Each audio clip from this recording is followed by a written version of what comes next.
Hello बच्चों, आज हम लोग करेंगे आर.डी. शर्मा मैथ सॉल्यूशंस के अंदर हाइट्स एंड डिस्टेंसेस।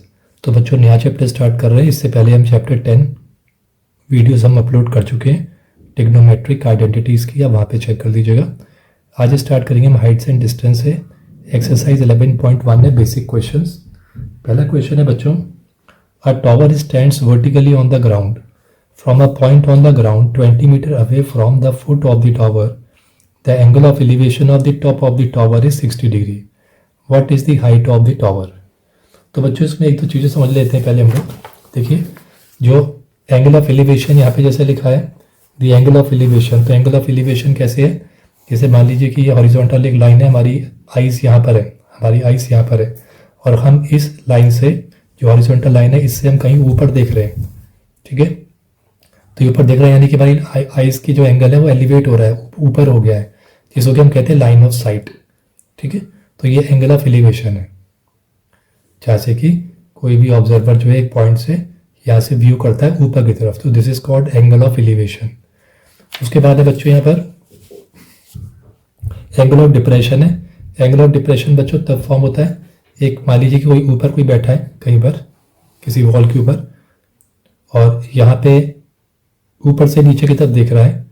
मान लीजिए यहाँ पे कोई एक ऑब्जेक्ट है, इसको ये देख रहा है यहाँ से बैठ के, तो ये जो एंगल है इसका एंगल कितना नीचे है यहाँ पे, या सीधा हॉरिजॉन्टली देखा जाए तो हॉरिजॉन्टल जो पैरेलल ग्राउंड के थ्रू है वो तो ये लाइन है। ठीक है, और उसके बाद इससे नीचे जो जितना झुक गया है, जैसे मान लीजिए कि ये एंगल इतना नीचे आ गया, तो इसे कहते हैं एंगल ऑफ डिप्रेशन। ठीक है, this is called angle of elevation, जहाँ पर हम नीचे से ऊपर की तरफ देखेंगे और ये ऊपर से नीचे की तरफ देख रहे हैं, तो ये जो हॉरिजॉन्टल लाइन है इससे नीचे कितना एंगल फॉर्म हो रहा है, that is called the angle of depression. तो जो कि बच्चों हम नॉर्मली देखेंगे, जब आप ग्राउंड से इसको नीचे से देखेंगे तो ये वाला एंगल जो डिप्रेशन वॉट एवर कोई भी थीटा हो, तो यहाँ पे वो एंगल सेम होगा। जैसे मान लीजिए यहाँ पे 60 डिग्री है तो यहाँ पर भी 60 डिग्री की फॉर्मेशन होगी। ठीक है, तो इसको एंगल ऑफ डिप्रेशन बोलते हैं। हाइट ऑफ एन ऑब्जेक्ट, किसी का भी बेस के ऊपर कोई भी ऑब्जेक्ट खड़ा हुआ है, जैसे मान लीजिए कोई ये टॉवर है कोई एक है, तो इसको हम हाइट बोलते हैं। ठीक है, तो हाइट पे जो भी चीज़ होगी परपेंडिकुलरली होगी, और इसको हम एक तरीके से अपने पाइथागोरस थ्योरम के हिसाब से भी आगे यूज़ करेंगे, ये हाइपोटेन्यूज ऐसा यूज़ करेंगे। अभी आगे हम देखेंगे कि वॉल्स होगी तो लैडर उसके साथ लगा होगा, तो किस तरीके से कितने एंगल ऑफ एलिवेशन से हमने हाइट निकालेंगे या लेंथ ऑफ लैडर भी निकाल पाएंगे।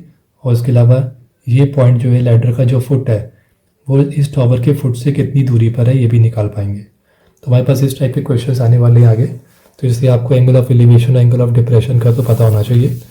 तो यहाँ पे लिखा है a tower stands vertically on the ground. तो देखिए मान लीजिए कोई एक ये टॉवर है, ये वर्टिकली ग्राउंड के ऊपर खड़ा है। ठीक है, जिसको कि हम एच मान सकते हैं क्योंकि उसने दिया नहीं है। From a point on the ground 20 metre away from the foot of the tower, तो फुट ऑफ द टावर ये इससे 20 मीटर दूरी पर, यानी कि मान लीजिए यहाँ पे कहीं पर 20 मीटर की दूरी के ऊपर कोई पॉइंट है। कितनी दूरी पर है ये 20 मीटर की दूरी पर है। The angle of elevation of the top of the tower, तो एंगल ऑफ एलिवेशन क्या है, टॉप ऑफ द टावर से यहाँ से जाएंगे ऊपर की तरफ देखेंगे तो यहाँ से कितना आ रहा है, 60 डिग्री आ रहा है। अब वो कह रहा है what is the height of the tower, तो बच्चों हमको ये निकालना है कि इसकी हाइट कितनी है। 90 डिग्री पे साफ नज़र आ रहा है हमको, तो यहाँ पे इसको मान लेते हैं, ये टी है हमारा, इसको एस मान लेते हैं। तो मान लीजिए टी एस यहाँ पे हमारा टावर है। ठीक है, और पी एस कितना दिया हुआ है, पी एस इस हिसाब से 20 मीटर दे रखा है। ठीक है, और एंगल टी पी एस हमारा 60 डिग्री दिया हुआ है। ठीक है, हमने एच निकालना है जो कि एक तरह से क्या है, हाइट ऑफ द टावर है। And T S is equal to हम मान रहे हैं एच मीटर्स मान लेते हैं, लेट। ठीक है, तो इसको फाइंड करने के लिए हमको यहाँ पे 60 डिग्री दे रखा है। राइट एंगल ट्राइंगल्स के अंदर हम लोग फाइंड कर सकते हैं। अगर हमको एच निकालना हो तो हमारे पास बी दिया हुआ है, हमारे पास पी दिया हुआ और बी दिया हुआ है, तो पी अपॉन बी करके हम tan का 60 डिग्री एंगल पुट कर सकते हैं। तो मान लीजिए कि हमको पता है कि tan का थीटा जो होता है वो किसके बराबर है, P upon B. Trigonometrical ratios आपको पता होने चाहिए। तो tan का 60 डिग्री कितना हो जाएगा, पी कितना है बच्चों यहाँ पे हमारा टी एस है, जो कि इसको क्या मैच मान लिया है, अपॉन बी कितना है जो पी एस है, हम इसे कितना मान लें 20। अब tan का 60 डिग्री हमें देखना पड़ेगा कि tan का 60 डिग्री जो है वो किसके बराबर होता है। tan का 60 डिग्री होता है √3 के बराबर। तो in place of √60 degree I am writing √3 is equal to h/20। अगर अकेला हमको h निकालें तो क्या करेंगे, 20 √3 क्रॉस मल्टीप्लीकेशन में इधर आ जाएगा, तो 20 √3 मीटर हो गया टावर का डिस्टेंस, हाइट। ठीक है, तो इस तरीके से करेंगे। tan के जितने भी वैल्यूज़ हैं एंगल्स के वो हमें पता होने चाहिए, साइन के, कॉस और tan ये तीन बहुत मेन है, तो इसको आप टेबल इसकी जरूर याद कर लीजिएगा। क्वेश्चन सेकंड पे चलते हैं।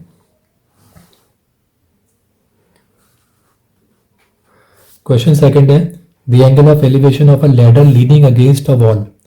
तो एक लैडर है जो कि वॉल के अगेंस्ट लीन कर रहा है यानी झुका हुआ है, इस 60 डिग्री, और एंगल ऑफ एलिवेशन क्या फॉर्म कर रहा है 60 degree, and the foot of the ladder is 9.5 metre away from the wall. और जो फुट है लैडर की वो वॉल से 9.5 मीटर अवे। जैसे मान लीजिए कि ये हमारी वॉल है, ठीक है, उसको मैं लिख लेता हूँ यहाँ पे वॉल। इस वॉल के साथ एक लैडर ऐसे सटी हुई है लाइक दिस, थोड़ा उसको मैं लैडर की तरह बना लेता हूँ। ठीक है, और यहाँ पे एंगल ऑफ एलिवेशन जो बन रहा है इसके साथ कितना है 60 डिग्री का है। और जो फुट ऑफ द लैडर, ये लैडर है हमारा, this is ladder. Foot of the ladder जो है, पैर जो है लैडर का, वो वॉल से कितनी दूरी पर है 9.5 मीटर की दूरी पर है। अब वो कह रहा है find the length of the ladder, तो हमको इस लैडर की लेंथ निकालनी कितनी है।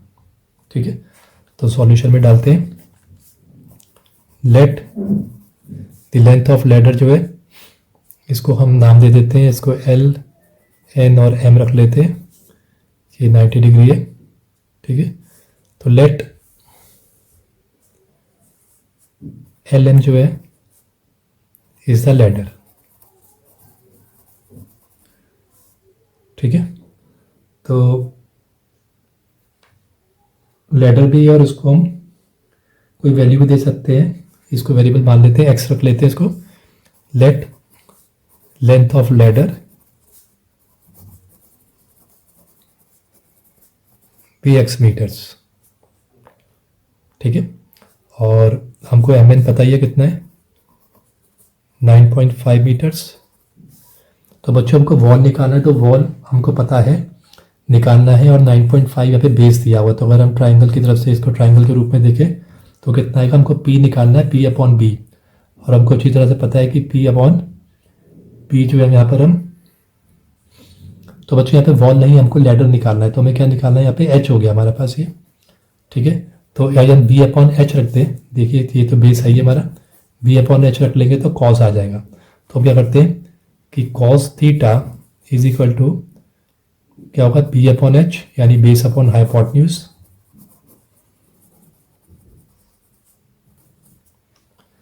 तो कॉस का कितना हो गया, कॉस का 60 डिग्री हो गया, बेस कितना है हमारा 9.5, हाइपोटेन्यूज हमने कितना मान लिया, x माना है, x मीटर्स, तो ये x हो गया। कॉस का 60 डिग्री किसके बराबर होता है बच्चों, ये देख लेना आप, 1/2 के बराबर होता है। तो we can write 1/2 here, 9.5/x, x निकालना है तो x क्रॉस मल्टीप्लीकेशन में इधर चला जाएगा, 9.5 × 2 करेंगे तो हमारा जाएगा कितना 19 मीटर्स। तो बच्चों जो लेंथ ऑफ द लैडर है कितना है, वो length of ladder is 90 metre. तो आई थिंक बच्चों आपको क्लियर हो गया होगा ये। हमको बस ये ध्यान रखना है कि हमें निकालना क्या है, उस एक साइड को ले लेंगे, जैसे यहाँ पे हाइपोटेन्यूज था, एक चीज़ हमें जो दी हुई थी वो हम ले लेंगे, उसकी हेल्प से हम cos 60 डिग्री डाल के h की वैल्यू वो फाइंड कर देंगे। तो यहाँ पे डिग्रीज का होना बहुत ज़रूरी है, और एटलीस्ट एक हमारे पास साइड का पता होना ज़रूरी है, जिससे कि हम ट्रिग्नोमेट्रिकल रेशियोज डाल के आंसर फाइंड कर देंगे। क्वेश्चन 2 हो गया हमारा। क्वेश्चन 3 देखते हैं। क्वेश्चन 3 है a ladder 15 metre long just reaches the top of a vertical wall. एक लैडर है 15 मीटर लॉन्ग है, just reaches the top of a vertical wall. जैसे मान लीजिए एक वॉल है ये हमारे पास, ये वॉल है, और इस पर 15 मीटर लंबी लैडर है, ये कितनी है 15 मीटर लैडर है। Reaches the top of a vertical wall, vertical wall के टॉप तक है। If the ladder makes an angle of 60 degree with the wall, वो कह रहा है लैडर जो है वो कितना एंगल बना रहा है, 60 डिग्री विद द वॉल। तो यहाँ पे ये हमको ये, ठीक है।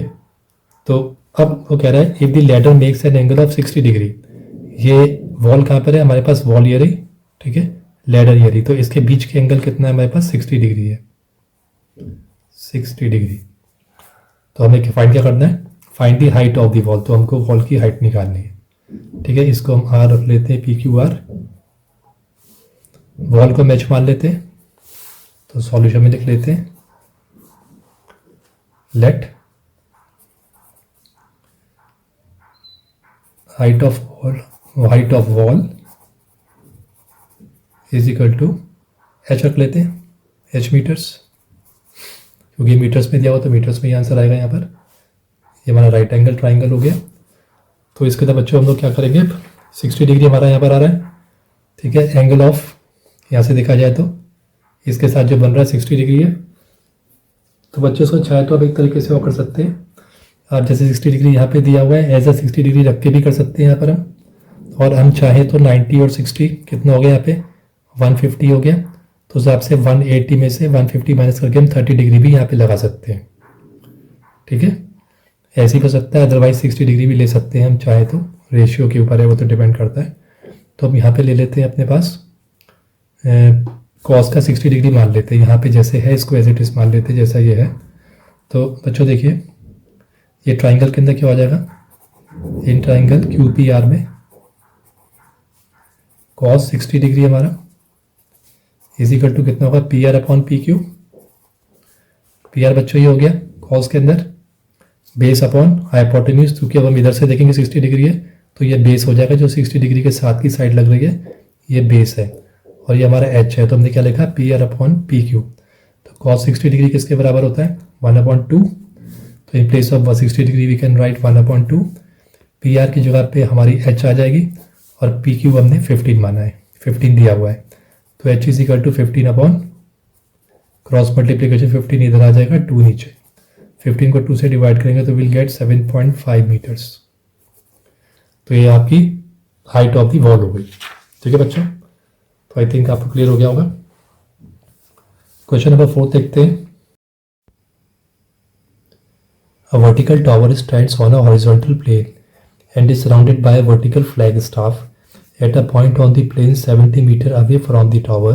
An observer notices that the angle of elevation of the top and the bottom of the flag staff are respectively 60 degree and 45 degree. Find the height of the flag staff and that of the tower. तो बच्चों यहाँ पे इसको हम draw कर देते हैं। एक वर्टिकल टावर है जो कि स्टैंड है किसके ऊपर, एक हॉरिजॉन्टल प्लेन के ऊपर।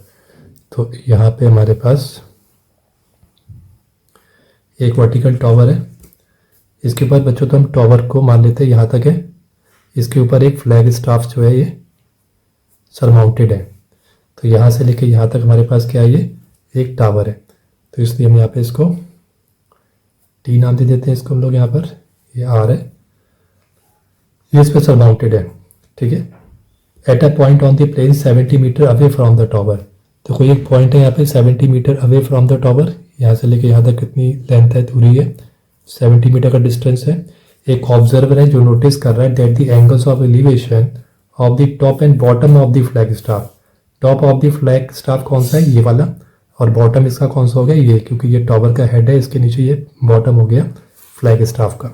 तो कह रहा है यहाँ से ऑब्जर्वर जो है वो नोटिस कर रहा है, और एंगल ऑफ एलिवेशन क्या बन रहा है, 60 डिग्री एंड 45 डिग्री, ठीक है। तो ये वाला यहाँ से ऑब्जर्व कर रहा है foot of the flag staff से 45 डिग्री का एलिवेशन बन रहा है।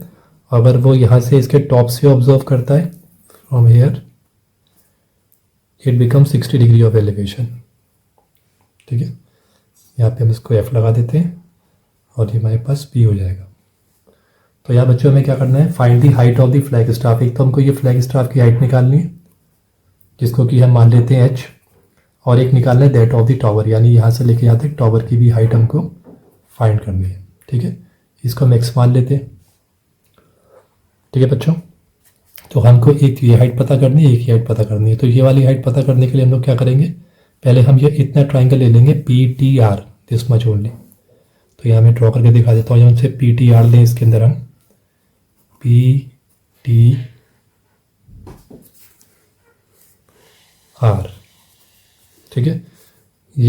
की डिग्री है ही इसके ऊपर PTR।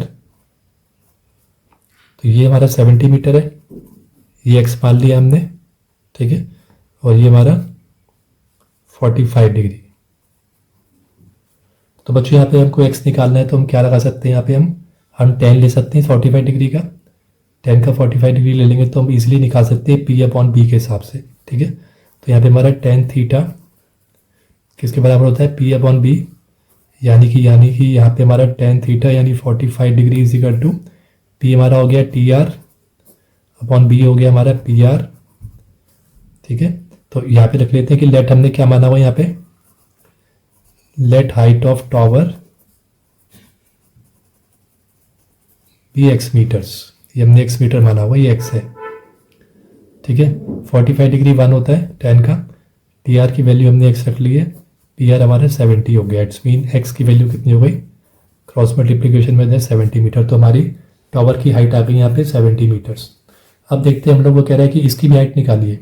इसकी हाइट निकालनी तो हम ये पूरा ही ट्राइंगल ले लेते हैं, कौन सा वाला, 60 डिग्री PR एंड F, जिसमें कि यहाँ से लेके यहाँ तक हम लोगों ने भी H माना हुआ है, और ये हम लोगों ने भी फाइंड कर लिया है कितना, ये 70 मीटर्स है, जो कि x था हमारा, ठीक है। तो इस ट्राइंगल को कंसिडर करेंगे तो हमें फिर क्या निकालना है, P ही निकालना है एक तरीके से, क्योंकि P के अंदर ये हमारा परपेंडिकुलर की लेंथ के अंदर ये हमारा H छुपा हुआ है इसके अंदर ये। सो देयरफॉर हम क्या ले लेंगे यहाँ पे, tan का 60 डिग्री क्या होता है P/B के बराबर, यानी कि FR/ ये परपेंडिकुलर हो गया FR/PR। tan का 60 डिग्री होता है √3। P हमारा हमारा FR जो है बच्चों उसको हम H+70 ले सकते हैं, H+70, और PR is already given 70 metre दे रखा है। तो कितना हो जाएगा, क्रॉस मल्टीप्लिकेशन में 70 √3 के साथ मल्टीप्लाई हो जाएगा इज इक्वल टू H+70। अकेला हमको H निकालना तो क्या करेंगे, 70 √3 प्लस का 70 इधर ले आएंगे, माइनस का 70 हो जाएगा। 70 √3 तो यानी कि 70 इंटू √3 की वैल्यू वी शुड नो 1.732 होती है। तो 70 को मल्टीप्लाई कर देंगे 1.732 को, minus 70 is equal to H। तो 70 को जब बच्चों मल्टीप्लाई करेंगे तो we get 121.24 minus 70 is equal to H। 121 को मल्टीप्लाई कर देंगे 70 से तो विल गेट 51.24 मीटर्स। तो इट्स मीन जो फ्लैग पोस्ट जो है या फ्लैग स्टाफ जो है हमारी, उसकी हाइट कितनी हो गई है 51.24, ये हमारा दूसरा आंसर हो गया।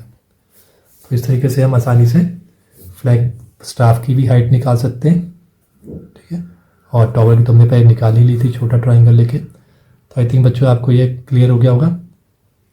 हम यहाँ आज यहीं तक करेंगे, नेक्स्ट वीडियो में लेकर आएंगे नेक्स्ट के अंदर हम 5th से। तो तब तक इसको प्रैक्टिस कर लीजिए, लाइक कर लीजिए, सब्सक्राइब जो कर लीजिए, शेयर कर लीजिए अपने क्लासमेट्स के साथ। थैंक यू बच्चों।